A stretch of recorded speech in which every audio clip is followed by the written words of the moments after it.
Let's talk about the houses, shall we? Oh, yeah. Okay, so the houses are one of my favorite things. Mostly because a lot of games will have like factions or clans or races, classes, stuff like that.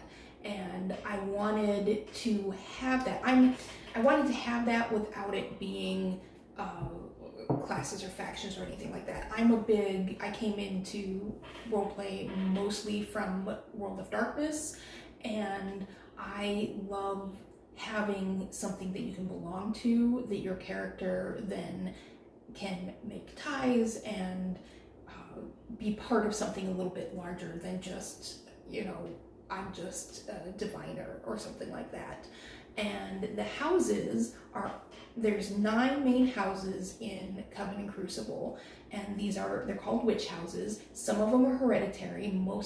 All of them you can be joined to be part of, and they all have their own different take on magic and their own spheres of influence. So you got everything from the Merlins, who are these ridiculously over-the-top witches who wear the beards, and they dress like Merlin, so the beards and the hat and the robes, and they are all about distraction and deception and hiding what they really are about. Whereas on the other end, you have like the Strega, who are Italian witches, who you have that really fun interplay between like Catholicism and witchcraft, and how those two have this uneasy meeting of like-minded influences and goals. So there's 9 of them, and we have actually a quiz that allows you to go through and find out which witch house you would be put in based on your answers. So if you want to be sorted in an unproblematic witch way, then we'll have the quiz listed in the links so that you can take the quiz and find out which house you belong to. And then if you take it, come back and post in the comments which house you got sorted into. Yeah, because I'm going to talk about my 2 favorite witch houses right now. My first favorite of all time is House Volva, not Vulva, Volva, Volva. It is the Viking house. It's headquartered in Stockholm, but there is a Chicago branch. The reason why they're my favorite is because, more than just the fact that they're based off of Norse paganism and Norse mythology and things, but also because they are the only witch house of the 9 major ones that actively recruits non-witches. They recruit special forces.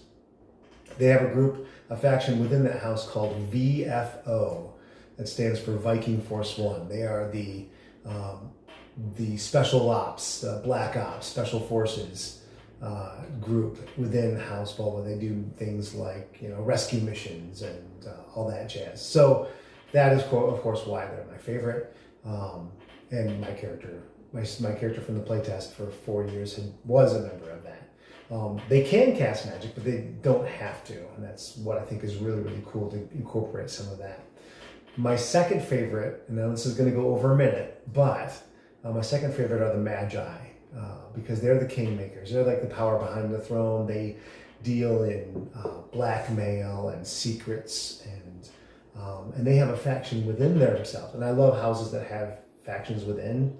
The Magi have a faction within itself called the Shadow Managers, and they are the people that kind of police the Magi themselves and work solely or directly to either the head of a house locally or the head of the house internationally. So that's why I like that. And those happen just to be the two houses that you played. I played, right? Yeah, exactly. Test. Mm-hmm. Yeah, there's a reason why I did that, right? So, all right, let's talk about mechanics.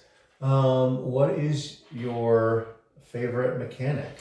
My favorite mechanic are the traits, and that's one of the few mechanics I think I actually helped you come up with, because I'm the world builder, Stephan is the mechanics guy, and so when I said, hey, let's make a game, I was pretty much like, I don't know how to make one, and Stephan's like, I got this.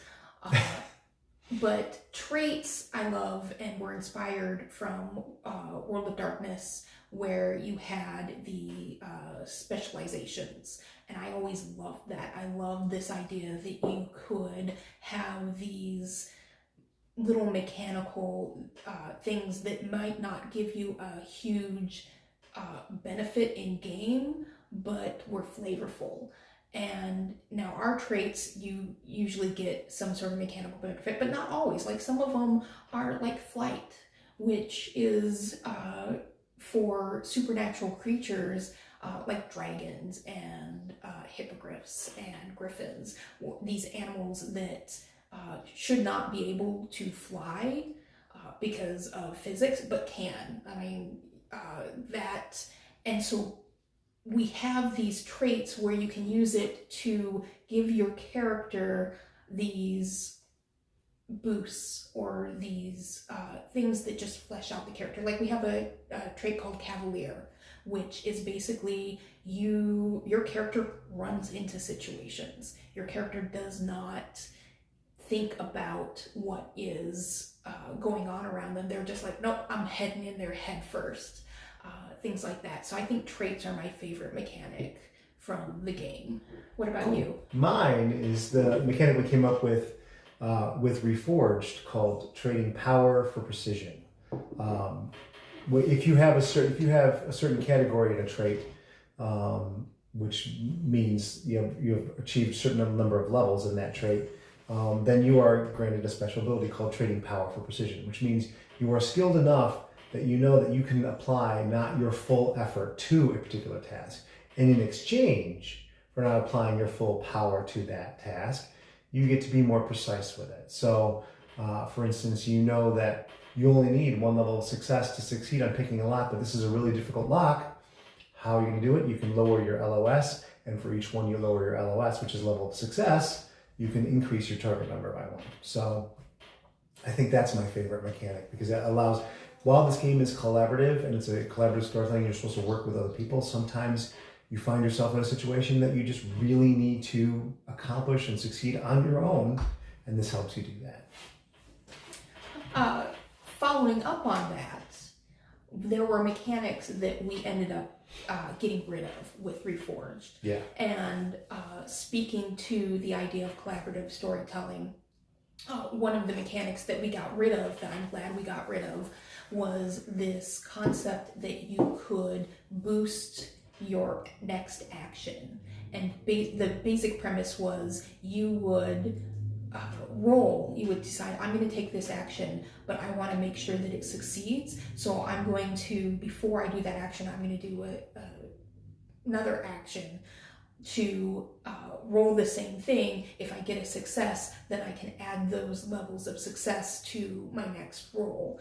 And it kind of took away, it dragged down rolls a lot, action a lot, which we wanted to have very quick action. We wanted to get people back to the storytelling portion of the game as quickly as possible, but also it kind of defeated the purpose of it being collaborative, because the whole idea of this game is you make a specialized character, everybody has a specialized character, and you work together. And so if you can just boost yourself to then accomplish a action, then that takes away this idea that people are supposed to work together.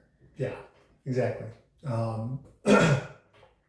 Mine was this, we had this mechanic called level of difficulty that it was just an extra step, because we felt that when you have an opposition roll, like for instance, if I'm trying to sneak past somebody, there's a guard that's watching, their awareness would then generate a level of difficulty for me to try to sneak past.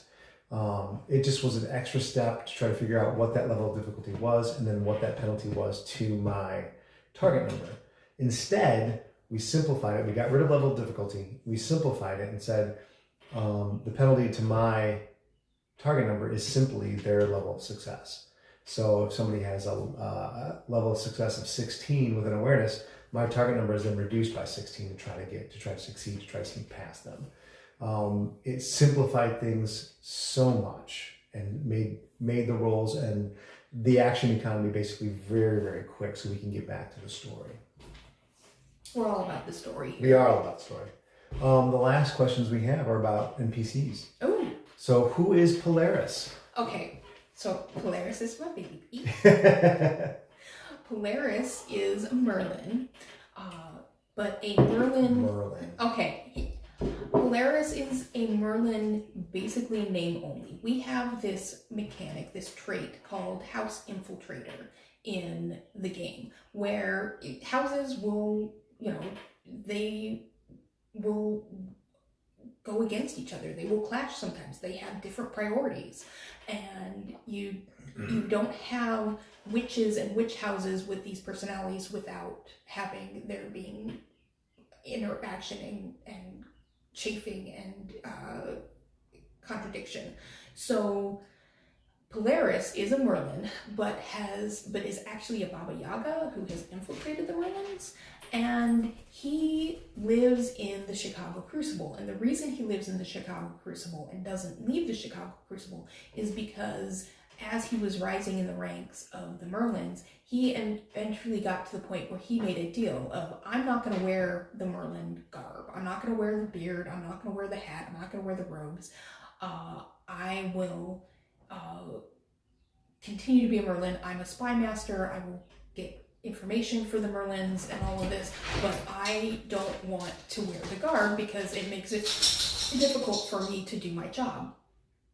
So the compromise is he stays in the Crucible. If he leaves the Crucible grounds or goes out on official Merlin business, he has to wear the garb, but otherwise he just stays in the Crucible. He's got little servitor spies. He's got a whole information network, and he spends his time gathering up information, being an information broker. He is, in many of the scenarios in the game, the characters will come to him for jobs or for information, and I love him so much. He's one of my favorite NPCs. One of my favorite NPCs. Who is your favorite NPC? My favorite NPC is, of course, the first playtest character that I played when you and I were sitting around the kitchen table. That one, I don't even remember when it was. It was shortly after we came up with the idea. Jackson, Chicago's self-proclaimed best thief. Jackson is a thief witch, able to use magic, but also able to use his skills as a thief to make himself more and more wealthy. He has a love-hate relationship with the owner of Hecate's Hoard, which is a pawn shop. Her name is Kate Roy, because he steals from there on a regular basis. And she hates him. He doesn't hate her, but he loves the fact that he can go in there and steal from her all the time, and she's getting sick of it. And a lot of the examples we use in the text in the book is you'll see Jackson and Kate clashing. But I love Jackson because he was my first character that I play tested, and I think and I've used him as an NPC in the games that I've run. He's been just amazing to RP with. So yes, our very first test of this game was run at a kitchen table very much like this, where neither one of us knew anything that we were doing, and we're just testing out mechanics, and it was a great time. The last NPC I want to talk about is Charles and the gang, because they are a fan favorite. Every time they have shown up in any games, people love them. Charles and the gang are a group of were-raccoons. They are these scrawny guys who live in a passenger van, a panel van. On the side of the van, you know that it's Charles and the gang because on the side of the van there's this mural of this opossum in, occasionally it's in wizard robes, occasionally it's just, 3 opossums screaming at a moon, occasionally it's, rainbows in the background. It's always an opossum because Charles and the gang worship an opossum named Randall. And Randall is the largest possum you have ever seen. And we're not talking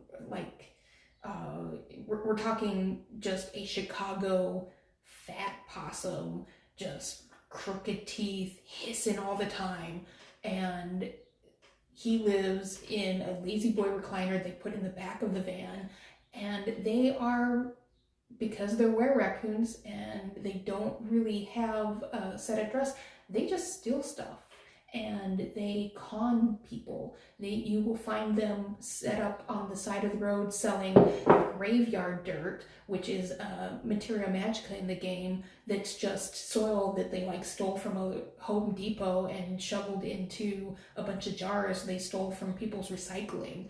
They are just these hilarious characters that you can have in your game as comic relief, or even they can be sources of information, sources of because they roam around the city all the time. They see a lot of stuff, and despite they are both loved and hated by the witch community because they're just so hilarious, but also stop selling counterfeit witch stuff. They could even be antagonists. Yes. They could be hired by anyone because they'll take pretty much any job. They could be hired by anyone to go and steal something from someone's, say, workshop. Yeah. So that's Coven Crucible in however many long minutes this video is going to turn out to be. But we are looking forward to launching this campaign. It's launching April 7th. It's going to be a full new edition, 200 pages, full color, hardcover with the new mechanics, and it's going to be great. And so we hope that you will follow us and join us on this adventure, bringing it to life. Cheers. Cheers.